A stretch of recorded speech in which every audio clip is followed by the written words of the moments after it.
Volume 3, Part 1. Ananda, you have not yet understood that all the defiling objects that appear, all the illusory, ephemeral phenomena, spring up in the very spot where they also come to an end. Their phenomena aspects are illusory and false, but their nature is in truth the bright substance of wonderful enlightenment. Thus it is throughout, up to the 5 skandhas and the 6 entrances, to the 12 places and the 18 realms, the union and mixture of various causes and conditions account for their illusory and false existence, and the separation and dispersion of the causes and conditions result in their illusory and false extinction. Who would have thought that production and extinction, coming and going are fundamentally the eternal wonderful light of the thus come one, the unmoving, all-pervading perfection, the wonderful nature of true suchness. If within the true and eternal nature one seeks coming and going, confusion and enlightenment, or birth and death, one will never find them. Ananda, why do I say that the 5 skandhas are basically the wonderful nature of true suchness, the treasury of the thus come one? Ananda, suppose a person with clear vision were to gaze at clear bright space. His gaze would perceive only clear emptiness devoid of anything else.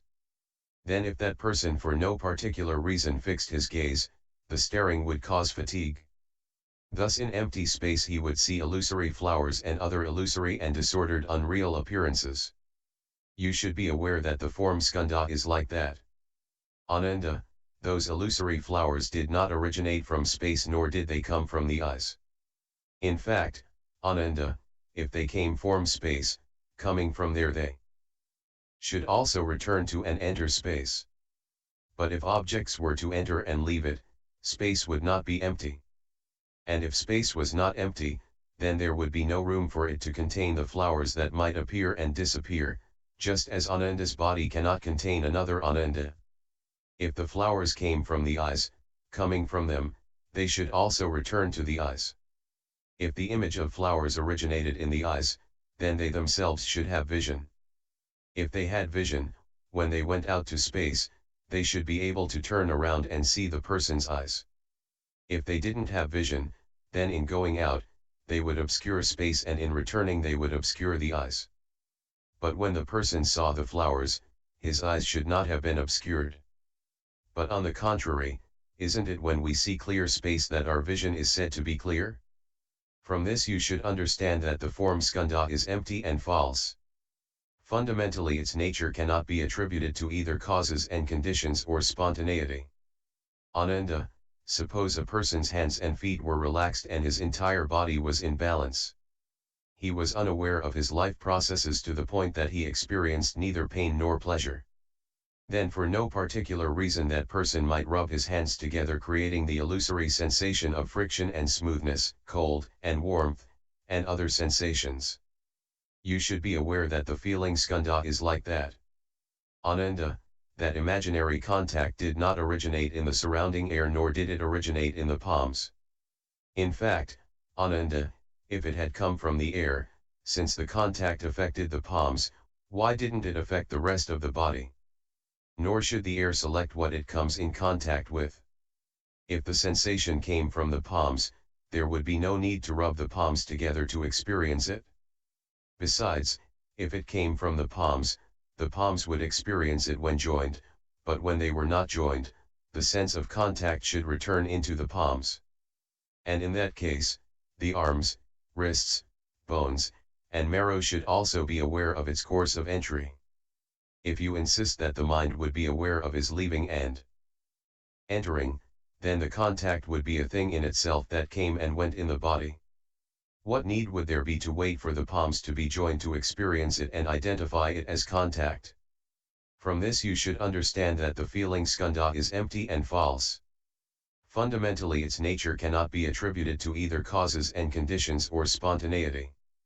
Ananda, suppose a person's mouth watered at the mention of sour plums, or the soles of his feet tingled when he thought about walking along a precipice. You should be aware that the thinking skandha is like that. Ananda, the mouth's watering caused by the mention of plums does not originate from the plums, nor does it originate in the mouth. In fact, Ananda, if the mouth's watering came from the plums should speak for themselves, Why wait for someone to mention them? If it came from the mouth itself should hear, so what need would there be to wait for the ear's perception? If the ear alone heard, then why doesn't it produce the saliva? Thinking about walking along a precipice can be explained in the same way. From this you should understand that the thinking skandha is empty and false. Fundamentally its nature cannot be attributed to either causes and conditions or spontaneity. Ananda, suppose a swift rapids had waves that follow upon one another in orderly succession, the ones behind never overtaking the ones in front. You should be aware that the activity skandha is like that. Ananda, that flowing does not arise because of emptiness, nor does it come into being because of water. It is not identical to the water and yet it is not separate from either the emptiness or the water. In fact, Ananda, if the flow arose because of emptiness, then the inexhaustible emptiness throughout the 10 directions would become an unending flow, and all the worlds would inevitably be drowned. If the swift rapids existed because of water, then they would have to differ from water, and the location and attributes of their existence should be apparent. If the rapids were identical to water, then when the rapids disappeared and became still and clear, the water should also disappear. Suppose the rapids were separate from both the emptiness and the water. But there isn't anything beyond emptiness, and without water there couldn't be any flow. From this you should understand that the activity skandha is empty and false. Fundamentally its nature cannot be attributed to either causes and conditions or spontaneity. Ananda, suppose a man picked up a Kalavinka pitcher, up its 2 holes, lifted up the pitcher filled with emptiness, and walking some 1,000 miles away, presented it to another country. You should be aware that the consciousness skandha is like that. Ananda, that emptiness did not originate in one place, nor did it go to another.